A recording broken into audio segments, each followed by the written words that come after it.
고대 최대의 제국이었던 로마 제국은 BC 270년 통일국가를 형성한 후에 세력을 확장하면서 활발한 정복 사업을 펼칩니다.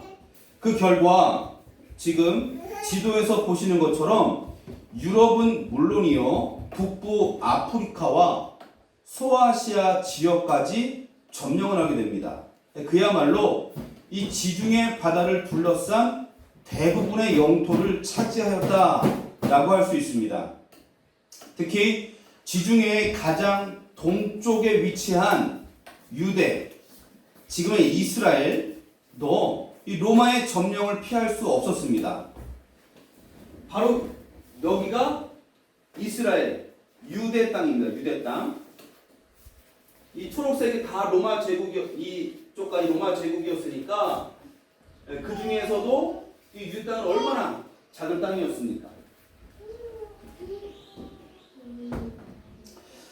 이 유대 땅은 BC 63년 로마의 장군인 폼페이우스에 의해서 점령당하고 맙니다. 로마의 지배를 선뜻 받아들일 수 없었던 유대는 자주 반란을 일으켰고, 로마는 그런 유대를 잘 다스리기 위해서 헤롯을 유대의 왕으로 임명하여 보다 조직적으로 지배하기 시작합니다. 50여 년 이어지던 이 헤롯 왕조가 이 잦은 반란으로 힘을 잃게 되고 점점 소멸되었습니다. 그래서 예수님께서 6살이 되던 때부터는 로마가 직접적으로 이 유대 땅을 통치하기 시작합니다. 그러니까 예수님께서 자라시고 사역을 하셨던 그때는요, 이 헤롯 왕조의 영향력도 아직도 있었고, 또 로마의 직접적인 통치도 있는, 그야말로 이 복잡한 정치 상황. 그래서 이 유대 땅은요, 무척 힘든 생활을 하고 있을 때였습니다. 집사님들이 아주 어렸을 때이기는 하겠지만 일제의 이 침략 시기를 기억하실 것입니다. 또 인민군들이 내려와서 무력을 행사하던 그때도 기억을 하실 겁니다. 당시 우리 민족을 가장 힘들게 했던 사람들이 누굽니까? 일본 사람들이었습니까? 그들도 우리 민족을 참 힘들고 어렵게 했지만 피부에 와닿도록 우리를 힘들게 했던 사람들은 사실 일본이나 인민군의 앞잡이를 하던 사람들이었어요. 저도 여러분들께 종종 듣기로는 이 같은 마을에서 잘 지내던 사람들인데 어느 날 완장을 하나 쳐갖고 오더니 무력을 행사합니다. 끌고 가고 감시하고 잡아가고 빼앗고 이런 일들을 하더라는 거예요. 특히 물질적인 것들, 돈을 빼앗고 농작물들을 착취해서 일본에 갖다 바치는 그런 사람들도 있었습니다. 예수님 당시에도요, 똑같은 일이 일어나고 있었습니다. 세리들은 세금을 거두어서 로마 제국에 갖다 바칩니다. 늘 그렇듯 정상적으로 부과된 세금만 걷어들이는 것이 아니라 어떻게 했을까요? 그것보다 더 많이 챙겨서 자기 뒷주머니에 챙기는 거예요. 그래서 당시 세리는 매국노와 다를 것이 없었습니다. 로마를 힘입어 무력을 행사하면서 의수됐지만 사실 실상은 많은 사람들에게 비난받고 또 손가락질 당하는 그런 사람이 바로 세리들이었습니다. 예수님 당시에는 소위 좀 이렇게 뜨고 있는 한 도시가 있었는데 바로 여리고라고 합니다. 이곳에는요, 헤롯의 궁전이 있어서 예루살렘이 추워지면 헤롯이 겨울 동안에는 내려와서 여리고에서 겨울을 보낸다고 합니다. 그 정도로 살기 좋았던 곳, 사람들이 또 모여있던 곳, 그래서 그만큼 로마의 지배력도 강했던 도시가 바로 여리고였습니다. 바로 이곳에 삭개오라 이름하는 세리가 있었습니다. 단지 말단 직원이 아니라 삭개오는 세리장이었어요. 세리들 중에서도 가장 높은 사람이었다는 거죠. 그러니 로마를 등에 업은 이 삭개오의 힘이 얼마나 강력했겠습니까?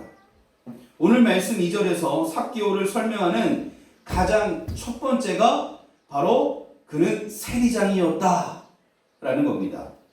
그리고 뒤이어서 그는 부자였다고 말합니다. 세리장과 부자, 사실 크게 다르지 않은 설명입니다. 앞서 말씀드린 것처럼 세리들은 부과된 세금 이상을 걷어들여서 뒷돈으로 챙겼잖아요. 그래서 세리들은 부자인 경우가 다반사였습니다. 아마도 세리장이었던 삭개오는 여리고 지역에 있는 많은 세리들을 거느리면서 더 많은 세금을 착취하라며 진두지휘했던 사람일 것입니다. 때문에 여리고 사람들은 삭개오를 아주 싫어했습니다. 예수를 만나러 나온 삭개오에게 길을 터주지 않습니다. 예수님께서 삭개오의 집에 가겠다고 하시자 저가 죄인의 집에 들어갔도다 라고 말할 정도로 삭개오를 미워했습니다. 그렇습니다. 그들에게 삭개오는 매국노였고 또 죄인이었습니다. 저를 비롯한 대부분의 성도들은 예수님을 만나기 이전의 삭개오를 그렇게 생각합니다. 그는 매국노였구나. 죄인이었고 마을 사람들을 착취하고 억압하던 사람이다. 그렇게 생각해 왔습니다. 그래서 많은 사람들이 적대시하는 가해자였습니다. 적어도 예수님을 만나기 이전의 삭개오는 그런 사람이었습니다. 그런데 며칠 전 저는 이런 삭개오를 좀 다른 시선으로 보게 하는 그런 사건이 있었어요. 여러분들에게는 말할 수 없었지만 이 문제로 크게 힘들고 어려웠었습니다. 제 아내가 건화 어린이집을 보내놓고 다시 데리러 간다고 나갔었어요. 차를 끌고. 한국병원 맞은편 쪽에 보면 차가 한 2대 정도나 잘 지나갈 수 있을까 싶은 그런 골목길들이 많이 있습니다. 그쪽으로 차를 끌고 들어갔는데 반대편에 차가 오는 거죠. 그래서 우리 아내가 차를 이렇게 비껴줬어요. 옆으로 살짝. 그리고 그 차가 지나가고 집으로 돌아왔습니다. 그리고 2시간 있다 저에게 갑자기 전화가 왔어요. 경찰서에서 뺑소니 사고를 냈다고 고소 고발이 되었다는 겁니다. 그러니까 우리 아내가 차를 빼주면서 옆에 주차되어 있던 차를 긁었던 모양이에요. 살짝 긁히다 보니까 잘 몰랐던 거죠. 그렇게 해서 집에 돌아왔습니다. 그런데 피해자가 경찰서에 고발을 하고 뻔뻔한 가해자라면서 그 피해자는 강력한 처벌을 하겠다. 어떠한 합의도 없다. 이렇게 말을 했습니다. 저희 아내는 나쁜 사람이죠. 원래 그렇게 나쁜 사람이죠. 몰랐을 때는 못된 가해자고 뻔뻔한 여자 맞죠? 여러분들이 더 잘 아실 거예요. 저희 아내가 얼마나 순하고 또 착하고 겁이 많고 뭐 그런 사람인지. 이 사건으로 여러 가지 어려운 일들이 있었는데 그나마 잘 해결이 되었습니다. 여러분, 저희 아내는 착한 사람이에요. 그런데 어느 순간 아주 나쁘고 뻔뻔한 뺑소니 가해범이 되고 말았습니다. 이런 일을 겪어보니 늘 가해자로만 보이던 삭개오를 다른 시선으로 보게 되었어요. 성경 말씀 어디에도 삭개오가 나쁜 사람이라는 내용은 없습니다. 남의 것을 빼앗았다는 내용도 없습니다. 세금을 부당하게 징수했다는 내용도 없습니다. 저를 비롯한 우리들은 그냥 어려서부터 삭개오는 나쁜 사람이야 이렇게 생각해 왔어요. 우리들 안에는 사실과는 다르게 고착화된 인식들이 있습니다. 고정관념이죠. 예를 들자면 아이들에게는 빨간색이 매운 것이라는 인식이 되어 있습니다. 일반적으로 빨간 음식이 매운 것은 맞지만 그렇다고 빨간 음식이 다 매운 것은 아닙니다. 오히려 아이들이 좋아하는 토마토 케찹 빨간색이죠. 파프리카라든지 혹은 뭐 비트라든지 이런 것이 빨간색을 띠고 있지만 전혀 맵지 않습니다. 그러나 아이들은 빨간 음식을 주면 맵다고 먹기 싫어합니다. 전혀 잘못된 인식이죠. 마찬가지로 우리들도 세리는 나쁘다라는 인식 때문에 남의 것을 부당하게 빼앗았다. 그래서 마을 사람들에게 낙인이 찍혔고 마을 사람들이 삭개오를 싫어했던 것이다. 이렇게 생각해 왔습니다. 삭개오는 분명 세리였습니다. 그리고 그는 부자였습니다.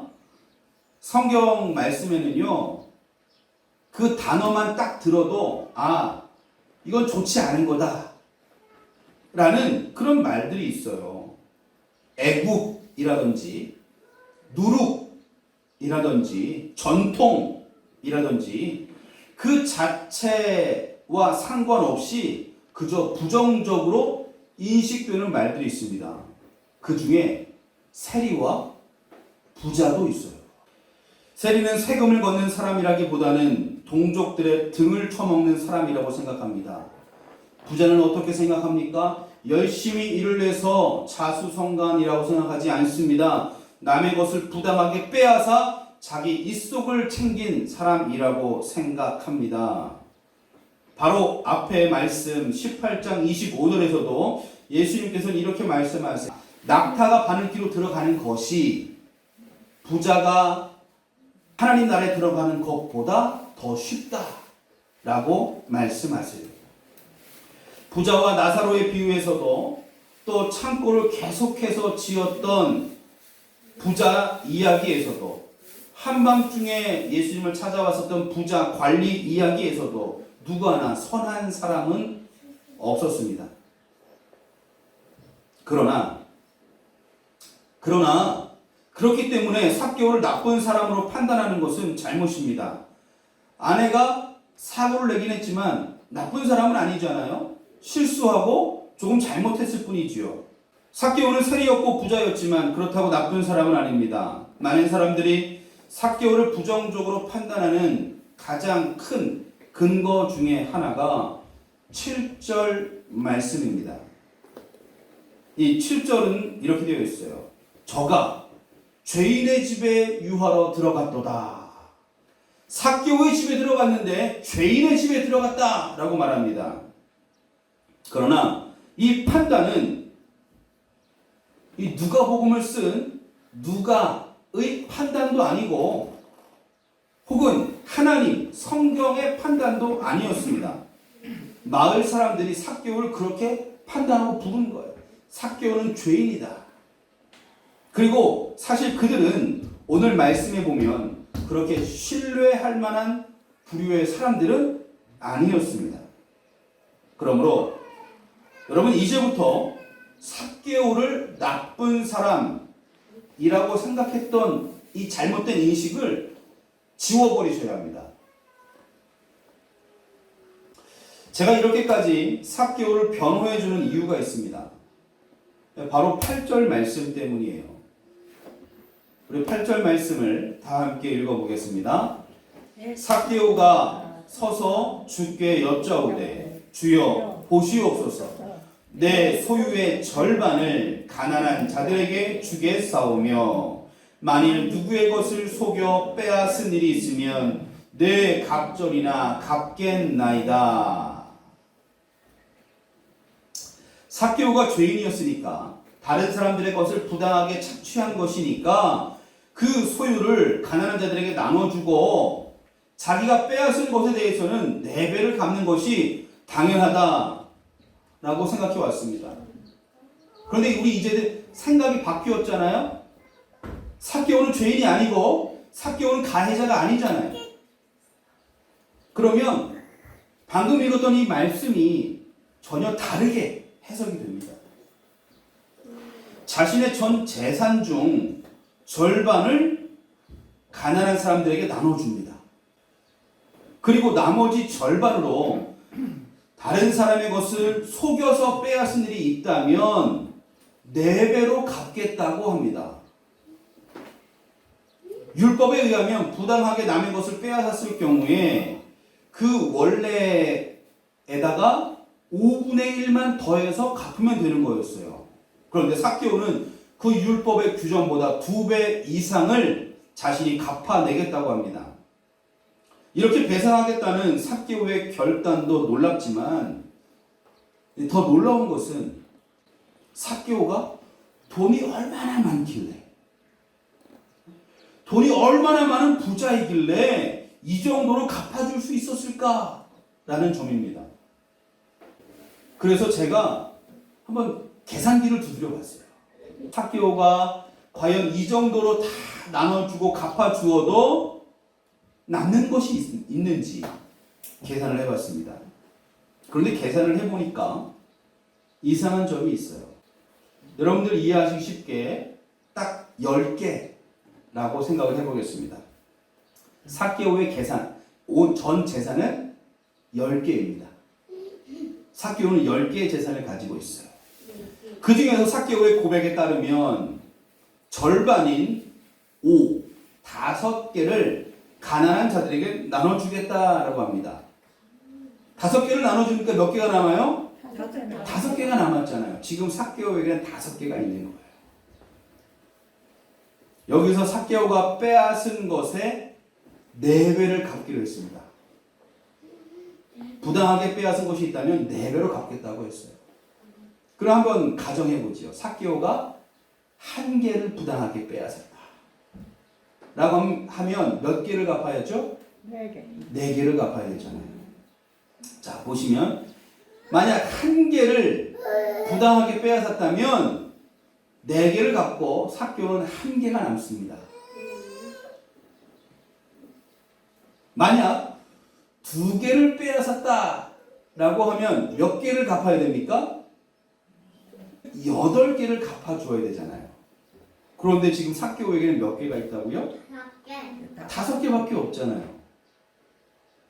그러니까 이 말은 불가능한 말이에요. 삭개오가 만약에 2개만 뺏었다 하더라도 갚아줄 수가 없어요. 자기가 그런 일이 없었기 장담은. 맞습니다. 그럼. 정확하십니다. 삭개오가 만약 다른 사람의 것을 부당하게 빼앗은 것이 있다면 그것은 1 이상을 넘지 않을 아주 적은 양이고요. 혹은 삭개오는 남의 것을 부당하게 빼앗은 적이 없다라고 보는 것이 옳습니다. 그렇게 생각하고 이 앞선 8절의 말씀을 다시 보니까 이렇게 들려요. 여러분 잘 보세요. 만일 누구의 것을 속여 빼앗은 일이 있으면 내 갑절이나 갚겠나이다. 만일 누구의 것을 속여 빼앗은 일이 있으면 이 말이요. 내가 누구 것을 빼앗았습니다. 그러니 4배로 갚겠습니다. 라는 이야기가 아니라 만약에 내가 부당하게 빼앗은 것이 있으면 1,000,000원 줄게. 1,000,000원. 내가 남의 것을 속여서 빼앗았으면, 너를 속였으면 내 손에 장을 치신다. 장을 치죠. 여러분 종종 이런 말들을 들어보셨을 텐데 그 말은 1,000,000원을 주겠다는 겁니까? 손에 장을 지지겠다는 겁니까? 없다는 것입니다. 아니에요. 그렇게 하지 않았더라는 거예요. 장담하는 거예요. 내가 장담하거든 나는 그렇게 하지 않았다.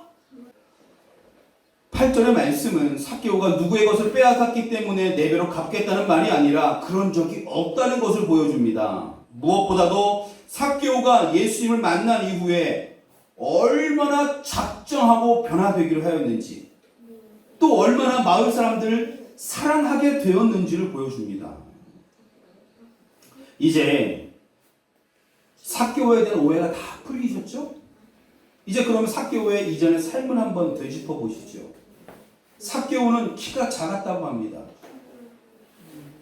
그런데 성경에서 이 키라는 말이 모두 17번 나오는데 그 중에 단 2번만 키가 작다는 의미로 사용되었어요. 오늘 본문 외에 레위기 21장 20절에서 등 굽은 자나 키가 못 자란 자는 너희들이 거리를 두고 피해라. 그런 내용이 율법이 있어요.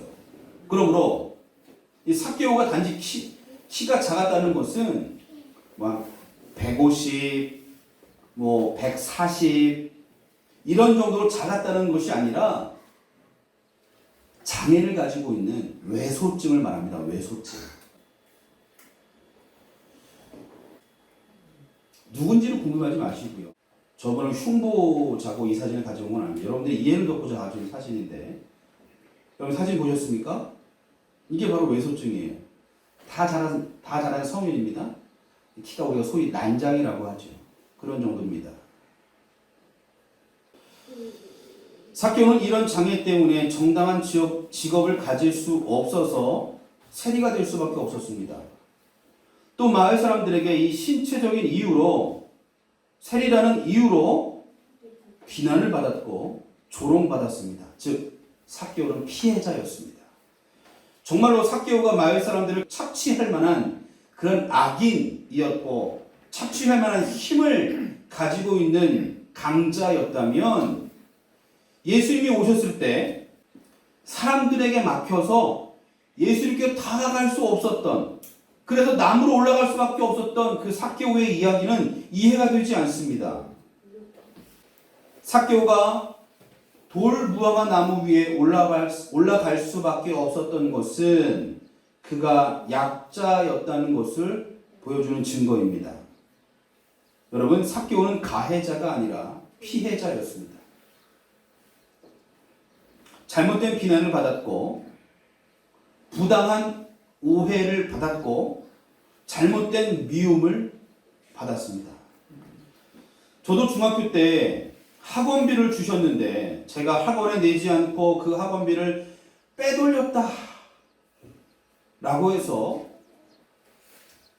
어머니께 한 3박 4일을 그렇게 혼인한 적이 있어요. 여러분, 제가 학원비를 빼돌릴 사람으로 보이십니까? 이 웃음의 의미는 무엇입니까? 빼돌리고도 남지요? 아무려? 뭐 그런 의미입니까? 저희 아내가 제일 크게 웃고 있습니다. 여러분, 저는 빼돌리지 않았어요. 얼굴에 써 있잖아요, 그냥. 저희 어머니께서 학원비를 챙겨놓고 다른 데 두고선 저에게 주었는데 학원에는 학원비를 안 냈다고 하고 제가 3박 4일 동안 오해를 받고 고생을 하면서 얼마나 억울했는지 밥도 안 먹고 침대에서 이불 뒤집어서 울고 있었습니다. 그때의 기억이 아직도 생각이 나요. 얼마나 억울했는지. 여러분들도 억울한 일을 당하곤 하지 않습니까? 여러분들도 괜한 오해를 받아서 사람들에게 미움을 받은 적이 있지 않습니까? 나는 아무런 잘못이 없는데 사람들이 그냥 나를 막 미워하고 또 껴주지 않고 그런 일을 겪은 적이 있지 않습니까? 그때 얼마나 마음이 아프셨습니까? 나를 제대로 알지도 못하면서 나를 미워하고 나를 오해했던 사람들, 얼마나 그들을 미워했습니까? 그 사람들은 돌멩이를 던져놓고 아니면 말고, 아니면 아닌 것이고, 야, 아니면 됐지, 뭐 이렇게 소리를 지르냐? 네 뭐 이렇게 화를 내냐? 아니면 됐지? 그런 식으로 받아 넘기지만 사실 이 말에 돌을 맞은 사람은 너무 아프잖아요. 너무 막 억울하고 너무 마음이 속상하잖아요. 여러분 그러면 좀 미워할 만도 합니다. 어쩌면 복수하고 싶은 마음마저 듭니다. 그 사람을 저주하고픈 생각마저 듭니다. 삭개오도 분명 그런 생각이 들었을 겁니다. 그러나 삭개오는 그 가해자들을 미워하기는커녕 예수님을 만났을 때에도 억울함을 호소하거나 그들을 고발하는 그런 모습이 없어요. 오히려 그들을 용서합니다. 아니 용서를 넘어서 그들을 섬겨주고 그들을 도와주고 그들을 사랑하고 있어요. 내 재산의 절반을 딱 잘라서 가난한 자들 저들에게 나눠주겠습니다. 혹시라도 내가 몰라서 내가 기억하지 못하는 주에라도 부당하게 빼앗은 것이 있다면 그 사람에게 4배로 갚아주겠습니다. 그들을 사랑하고 섬기겠습니다. 라고 말하고 있어요. 삭개오의 이런 고백은 우리들을 뭉클하게 하고 또 우리들에게 어떠한 도전을 던져줍니다. 왜 그렇습니까? 우리들도 삭개오와 같기 때문에 그래요. 누군가의 오해를 받고 누군가의 미움을 받았습니다. 우리들에게는 그 상처가 아직 남아있어요. 우리들은 그 사람들을 아직 용서하지 않았거든요.